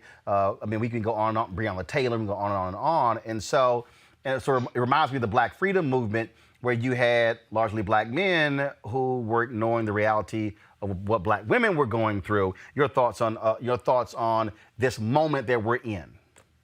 Yeah, I think that what people miss is that this moment is connected to a larger movement. And this movement, as Jasmine said, has been led by Black queer, Black trans, Black non-binary folk. And when we forget that, we allow racism, white supremacy, and anti-Blackness to suggest that the only queer people who exist are white queer people. So the reality is that when Black folks in particular are talking about what the queer people are doing, our queer marches, our LGBTQ movement wins, they're really thinking about white folks and white folks who are privileged still because they are white, even though they also might be LGBTQIA plus identified. And so it's really important for us to recall and acknowledge history. As Jasmine said, and I acknowledge Jasmine was a founding member of NBJC and continues to lead and has been in these streets long before Black Lives Matter was trending. The first person to use the hashtag on Twitter is a Black queer man named Marcus Anthony Hunter, a doctor at UCLA, a professor at UCLA. There would be no pride. We're having this conversation still in June, which is Pride Month. There would be no pride, as Jasmine mentioned, without Marsha P. Johnson, a Black trans woman who resisted at Stonewall when the police were taking over what should have otherwise been a safe space. And the thing that I know as a Black same-gender loving man is that when the police see my Black body, they're not going to ask me for my bio or question whether or not I'm same-gender loving. I will often have to deal with the fact that racism, homophobia, all these things are wrapped up in what it means for us to be Black in a system where people don't often like to see us as human thereafter. Abdullah? Amen. I agree with that. My pronouns are they, them, theirs. I am gender non-conforming, gender non-binary. And I always say to my chorus that if the cops pull me over, they're not going to care that this lip is painted or these eyes. They're going to see Black male and react. My Blackness runs just as deep as my queerness. So it's not we're taking it over, or it's not that being queer is a white thing. You can't say Black Lives Matter without including Black lives that are LGBTQ plus lives. I mean, it's just ridiculous. And sorry, I'm in my car, but. It's all good. So we'll get you right back. Cleo, let me bring you into the conversation. You have always said, Cleo, that there has to be an internal conversation in Black America before you really deal with what's happening externally. Yeah, I think that there's some missing elements so far in this discussion. For example, you mentioned in the beginning of the show that this is Pride Month. Well, what you may or may not know is that after so-called Pride Month, there's Black Pride Months across the country. I know, I do. Okay, but I forgot you know a lot. I forget that sometimes. So those Black Prides came into existence because of the racism of the so-called larger pride, which is really a white pride. Some people are looking at this whole thing, including myself, as being quite surreal, that the racist white pride, which has been racist and primarily white acculturated and white affirming, is now matching with a queer identified leadership brand movement called Black Lives Matter. And there's some conversations that need to have to be. Am I frozen? Yeah, first of all, your video is frozen, but your audio is fine, so keep talking. Don't worry about it. Okay. We got your audio. You're good. Okay, cool. Anyway, there's people in the Black community who are wondering what's going on for two reasons. One is because this community, the LGBTQ community, which is a white culture and paradigm, has not stepped up for Black people ever. For example, some people on this show might not know who James Craig Anderson is. James Craig Anderson is a brother that was killed in 2011, a same-gender loving brother that was killed in 2011 by some white men who ran him over in the parking lot of his job with a truck. And the white gay community, who found out that he was a same-gender loving person, didn't say anything and never has said anything. So for the Black community to be skeptical of what's going on now, as far as I'm concerned, is not an irrational reaction. Cleo just brought. Cleo, go ahead.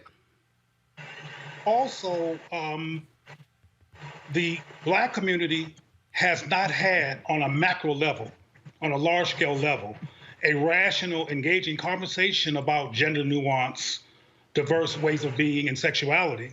So it keeps hitting us in ways that are perplexing because we have not dealt with the issue in a rational way from a Black cultural perspective.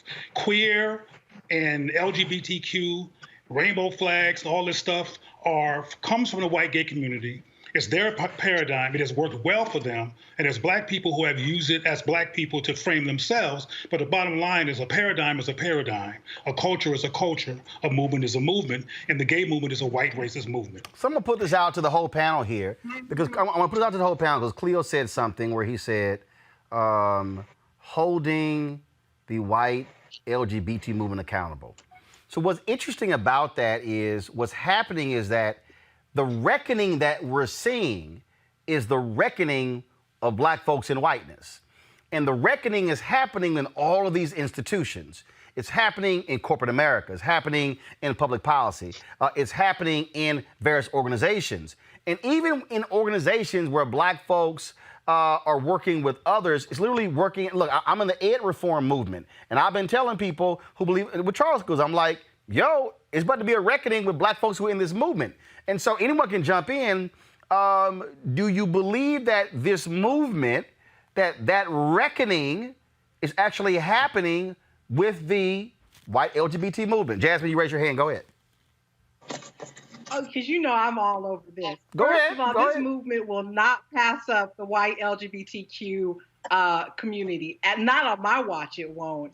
They have a lot to atone for, and I'm here for that conversation.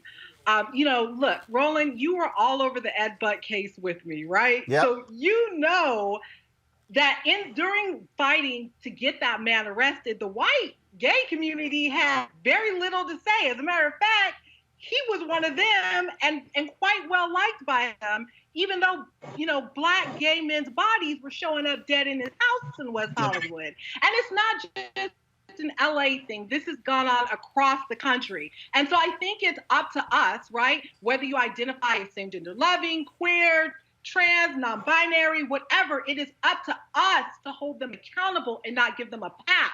And that's what the issue is. We have to hold people accountable. Just like we have to hold people accountable in our community, the black community, we have to hold people accountable in that community. And I want to touch on something that Cleo said.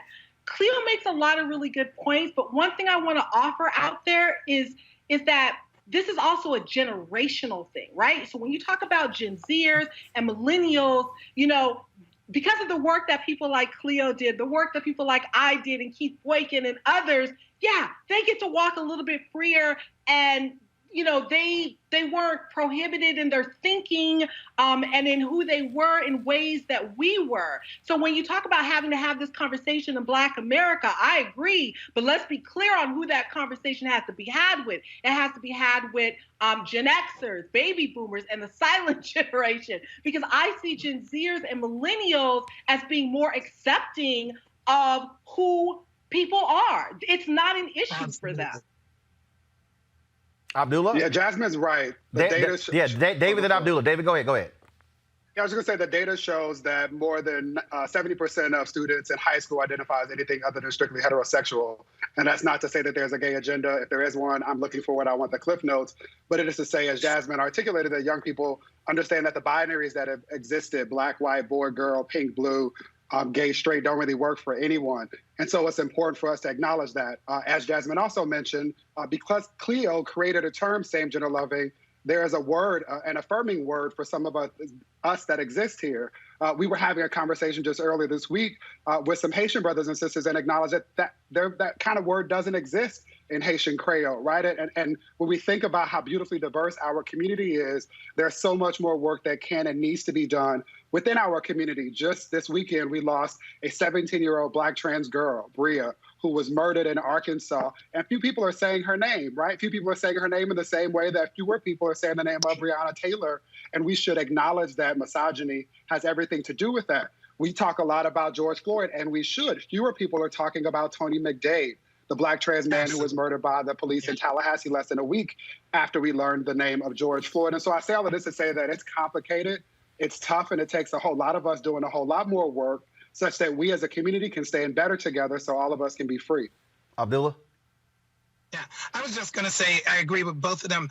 We got to realize that a lot of the younger ones coming up have same-sex parents. So there's a generation of black and brown and white kids out there who have same-sex parents, moms, dads, that are raised where they are not in the binary anymore.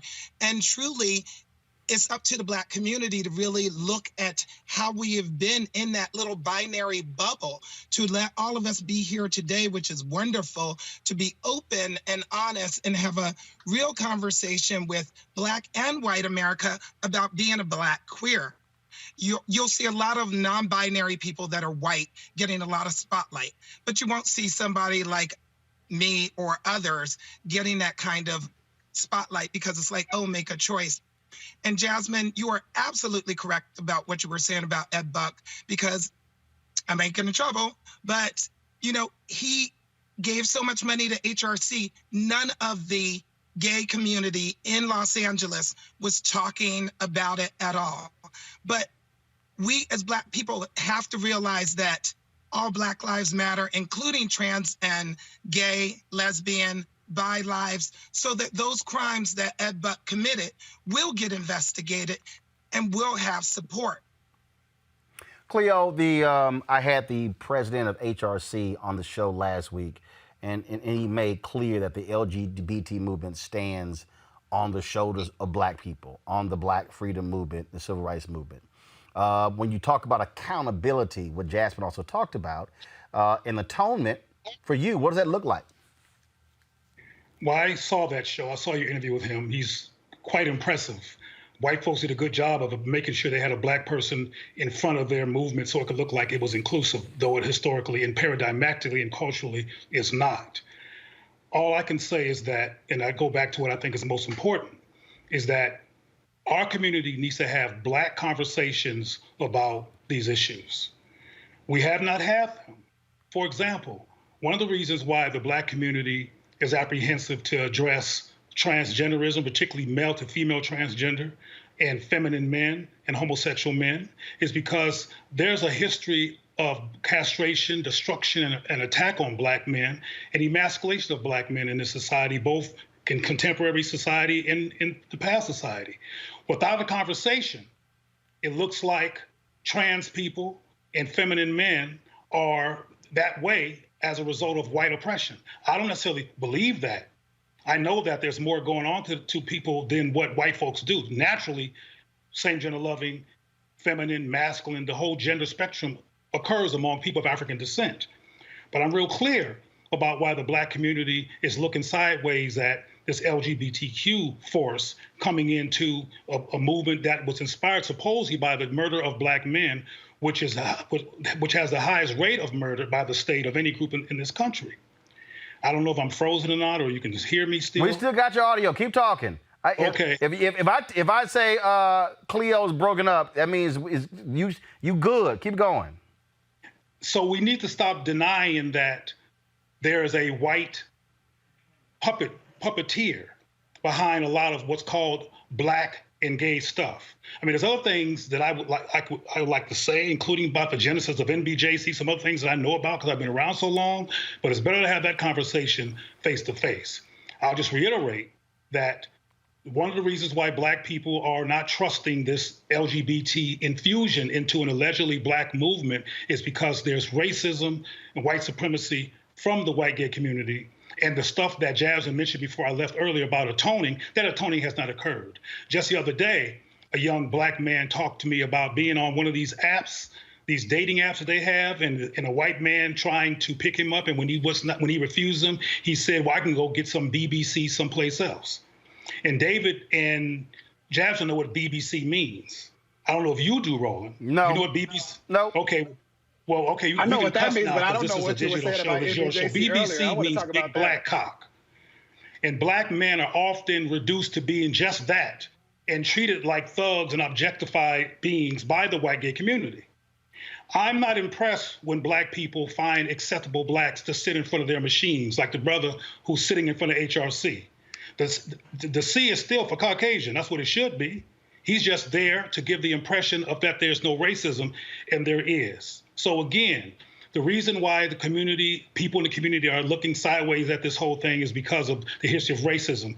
And Jasmine also mentioned that the women who get credit for the Black Lives Matter are so-called queer. Well, that's a surprise to some people. Not to me, I knew that years ago. But that's a surprise to people because they didn't talk about that when they first got credit for the onset of this thing called the Black Lives Matter movement. But now it seems like it's like something that was laid in the back that's finally come out. And it seems like it's come out at the risk of distracting from a Black movement against the destruction of Black people by the police. David, go ahead. David, go ahead. I respect the space that Cleo occupies, but sometimes don't understand the point that he's trying to make. I invite him to say whatever he wants to say about NBJC. Also don't understand when there are public records of the two women in particular that Jasmine named talking about being both Black and queer. If there's something to be discussed, it's the role of white people in writing stories where they don't acknowledge our fullness, and then not having the language, including the words that you provided in creating the term same gender loving, to have conversations that acknowledge our fullness. I also don't think it makes any sense for us to be talking about David Alfonso when he's not here to defend himself or HRC. We can all talk about, again, the fact that each of us work and respond to white supremacy, white folks, and the stuff that they do to make our work more difficult. But I continue to go back to struggling, acknowledging that we work better together and trying to understand what points Cleo is ultimately trying to make. Let me jump in here for Jasmine, go ahead. Okay, so a couple of things. One, on the issue of atonement, I absolutely agree with Cleo and will reiterate my point. That has not been done. So what does that look like, right? Part of what that looked like is having white folks step back and sit down and move out the way, right? You know, they have always, white gay folks have always occupied this space, whether you want to call it same gender loving, queer, whatever letter of the alphabet. They have always had to be the face of it. They have always had to be leading it, which is why we got gay marriage as the big gay issue, right? Because for white gay folks, that was their ceiling. That wasn't my ceiling as a Black lesbian woman, but that was their ceiling. And I think it's time for them to step back and sit down and let other folks lead. I also think within our own community, there needs to be these intergenerational conversations, because again, I go back to Gen Zers and millennials and wanting to press upon people to understand that the things that maybe my generation and other generations are upset about, they're not, because they didn't have to deal with it. But that doesn't mean it's any less important. And that came up here in Los Angeles when the white gay pride here in LA decided to all of a sudden want to march for Black lives after, 50 years of ignoring them. It was like, really? But we had, younger Black folks like, hey, yeah, let's do this. And it was kind of like, hold up. There's some history here, and we should acknowledge that history. So I think there's a bunch of issues here, but at the end of the day, it is up to us. Like, what do we want, and are we going to fight for it? I have no problem telling an HRC, telling a GLAAD, telling some of these organizations, look, you've had your time. It's our time. When you look at the makeup of this country, it's people of color who are moving and driving things. And how come that isn't happening within the LGBTQ movement? It's because there are white folks that don't want to see that happen. So we're going to push back against white supremacy in every facet of life for Black people. We're going to have to do it there too. Roland, the reason that young same-gender loving people, and I've literally interviewed young people to find their perspective on current times, the reason that there's a relatively large amount and there's a large amount who do not, so I'm gonna say that too. But the reason there's a large amount of same-gender loving people who will say, well, let's join this pride stuff. Let's do this. Let's take advantage of this moment, because most of them are ahistorical. Most of them don't know their history. And this is true for heterosexual Black people and all kinds of Black people who don't know our history, who don't hear about Black issues until February, when we talk about how well we ran away from white folks for a whole month, and not knowing a whole history back to Africa and back before the colonial period. But most people do not know Black history, and definitely do not know the history of same-gender loving people in this country. For example, James Baldwin, who's often called gay, did not identify with gay and rejected the gay movement because of his racism. But people will call him gay because they don't know the history. So I want to make that clear in terms of why you will have some Black people today going, well, let's do this. Let's jump on board of this pride thing. Let's take advantage of this white willingness to let us in, because they don't even know their own history. Abdullah, go ahead. Well, I love what you're saying, Doctor, but every time someone queer that's Black, I'm just going to say it, it's not a white thing. It's a me thing. It's who I am. It's how I was divinely created and put here. And I just wanted to jump back on what Jasmine was just saying about HRC. I was a governor with HRC for 3 years. I know Alfonso. He's doing a really great job, but he's not getting the same press that Chad did before him. And one of the reasons why I chose to leave HRC Los Angeles was because I didn't see a lot of diversity there. I pulled a seat up to that table and tried my best to work it while I was there, but after a while you got tired, and I told them, you need to reach out to others in the community. But I think that this conversation is so twofold, because on one hand, we can't demonize all the queer people that's involved with Black Lives Matter and say it's a white thing or we're selling out of anything. We just have to be there and know that our Blackness runs as deep as our queerness. Roland, I don't think it's an issue of Black people selling out. I don't think because somebody identifies as queer when they're Black, they're quote unquote selling out. I think they're the victims of hegemony. Most people in this country only speak English because of English is the official language, and that's what everybody's born, and that's what they hear. And whiteness and what white folks do is an omnipresent phenomena that all of us are subject to from birth. So when white people come along with something, often we're at risk to try to take it on as our own and adapt to it, as opposed to challenging its white supremacist ethos and genesis and learn to love ourselves in our own image, which is what healthy and successful people do.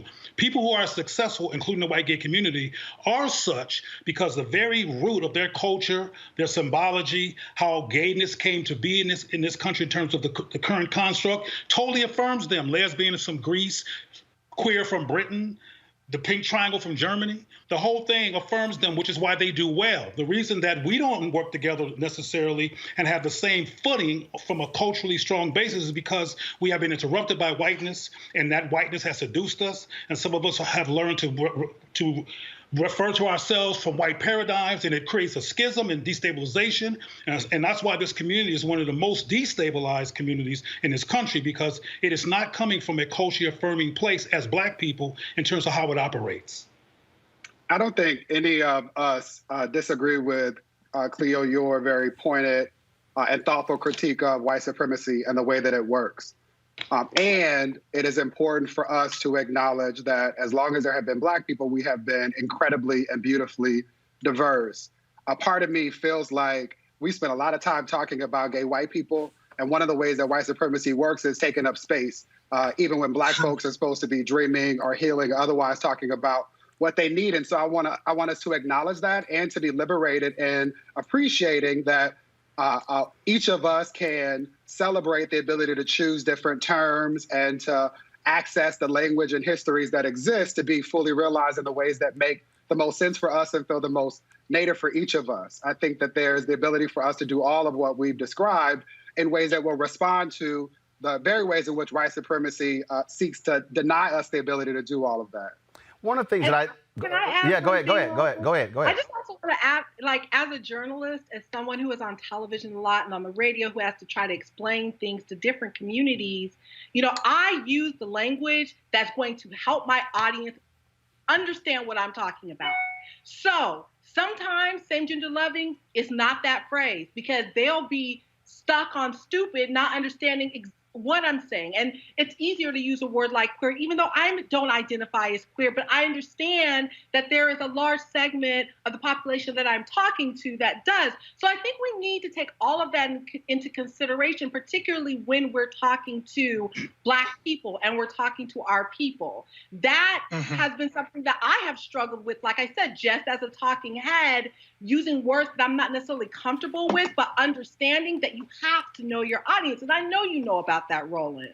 Of course, absolutely. One of the things that I think, and this will be the last round of questions here, one of the things that I still look at for me in this moment is what's next. And then it also has to be what I call a significant ask. And one of the things that I find to be very interesting, as I have talked to all Black folks in all these different sectors, is that we have Black folks who are actually afraid to challenge the very folks who are funding many of our institutions. And so what's been real interesting is like, well, but that's who fund us. And I'm like, well, wait a minute, but that's who we're having a problem with. I mean, let's just cut to the chase. Who got the money in America? White folks. Right. All right, I don't care what you say. LGBT, white folks. Media, white folks. Okay, we can talk about ed reform, white folks. I mean, we can go down the line on any sector, and it's white folks. And so, for the four of you, how do you get folks to understand that people who many will call allies also have to be challenged to do more, and that might be a huge ask. And we also have got to train one another to stop being afraid of the big ask and only accepting the small ask and apologizing for it. Anybody can start it off. Let me go first. So, you know what I've been telling people? Everybody wants to scream Black Lives Matter, and I get that. Black lives absolutely do matter. But so does hiring Black lives, putting Black lives on your board, renting the Black lives, electing Black lives, and supporting Black lives. It's not just a hashtag. It's not just something trendy to say. So you're absolutely right about where the wealth is, where the money is in America. And it is our job to make sure to push back up against that, but have very, really clear demands. When I look at boards of organizations and there's one Black person or two token Black people on it, when I look at organizations and there's no Black people in leadership at every single level, that troubles me. And so again, when I said that, you know, white gay folks need to step back and step down for a minute and let people of color, in particular Black people, step up, that is a clear and direct ask and demand. And we're going to do things in our way, the way that makes sense to us, the way that we know things need to be done. Because we've got a lot of white, I'm so sick of white gay people telling Black people how to talk to Black people and how Black queer folks should be feeling about things. We know ourselves and we know our communities and we know how to get things done. And it's our time to do that. Yes. Roland, we have to be willing to Abdullah, go ahead. Abdullah, go ahead. I was going to say, we as Black, gay, queer loving people, we have to be able to challenge that too with white gays. And you're right, Jasmine, I sit on two boards where I'm one of two Black people. One is for the Trans Chorus of Los Angeles, and the chairwoman is a Black trans woman. But the majority of the people on that board are white, and sometimes we have to, well, I get in trouble for challenging them on their point of view of being Black and queer, putting us at the table, but not just putting us there, but opening up that opportunity.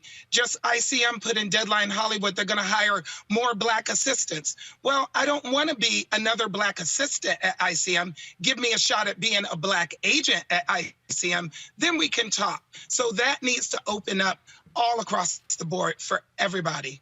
Cleo? Roland, I don't relate personally to what you described. I run a Black organization that is decently funded, and I've been able to do this without having to talk to white folks, having to acquiesce to white folks, having to depend on white folks. I think, frankly, you're doing something right now very similarly. You have your own television or your own broadcast, your own digital network, and it's primarily Black people that are keeping things going in terms of resources to partner with you to do your work. Well, I'm doing something very similar, and I don't relate to talking to white folks and asking them for nothing. For example, when I apply for federal funds, those federal funds are taxpayer funds. Those are Jasmine's funds in terms of how they came into being. They're your funds, they're David's funds, there's my funds. Those are taxpayer funds. So I apply for federal resources for one of the ways I get my work resource. That's not white money, that's everybody's money. I don't ask white gays for anything. And I don't need to ask them for anything to do what I do. I refuse to do anything that I'm doing that interferes with the affirmation of Black people on all levels. David said something earlier about white people being talked about too much, whatever. When you're saying queer and gay, you're talking white talk. I'm only calling it what it is. Otherwise, I don't even talk about what white folks are doing or their paradigms or whatever's going on with them, because my work is centered from a Black-centered, Black-informed, Black-considerate, Black historically informed perspective. So I don't relate to this whole thing around going to white folks and doing a dance for them or acquiescing for them or fighting with them. I have not fought with no white folks about hardly anything in decades, because they're not in my universe. You can get work done without having to be bothered with white supremacy in direct ways. David Johns, final comment.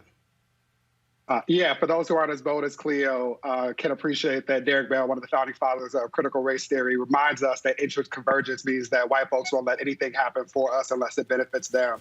I believe our big ask should continue to be around the divest, invest movements that we're seeing happening with police departments, with city budgets, in schools, as you well know, Roland, and with regard to so many other publicly funded institutions that often cause trauma and harm in the lives of Black folks. I also want to lift up that in this moment of crisis, while people are continuing to do this advocacy and organizing work, that we need to take care of ourselves. We already are more inclined to have the kinds of mental health stress that causes people to die. And that was before COVID. And so I'm especially concerned about us continuing to do this work and dying in the process. The last thing I'll say is that if people are still wondering why they should care about any of what we've been talking about, I will remind them that there are so many children who are Black and identify using any of the terms that we have used over the course of this conversation, many of them suffering at home in silence without the ability to connect with people who care about them.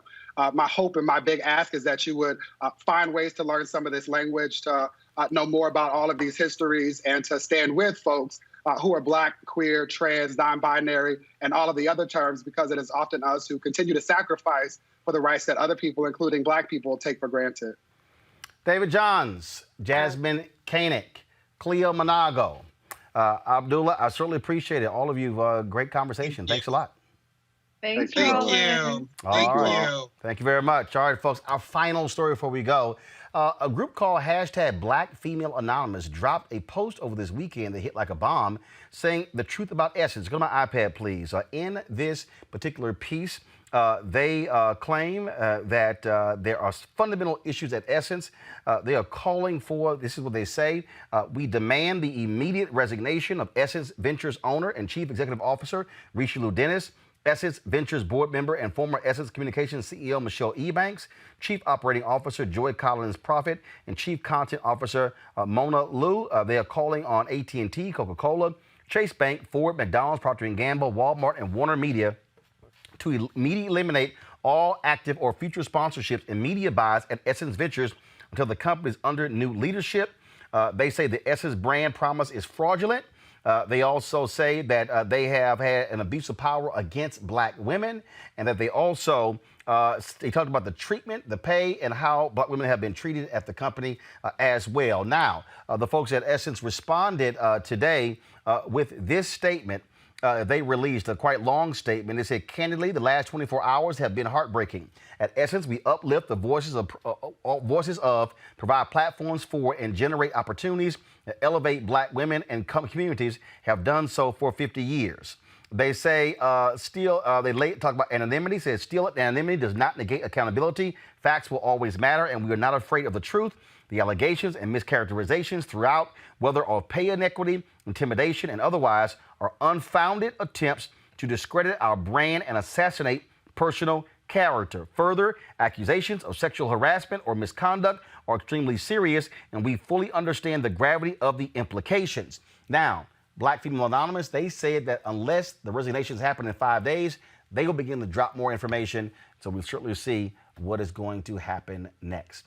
All right, folks, that is it for us today. We certainly hope you appreciated the conversation, the diverse discussions that we had today. Always, please, again, support us at Roland Martin Unfiltered. Join our Bring the Funk fan club. Here are your options: Cash App, PayPal, Venmo. Of course, you can also send us a money order to New Vision Media, Inc., 1625 K Street Northwest, Suite 400, Washington, D.C., 2006.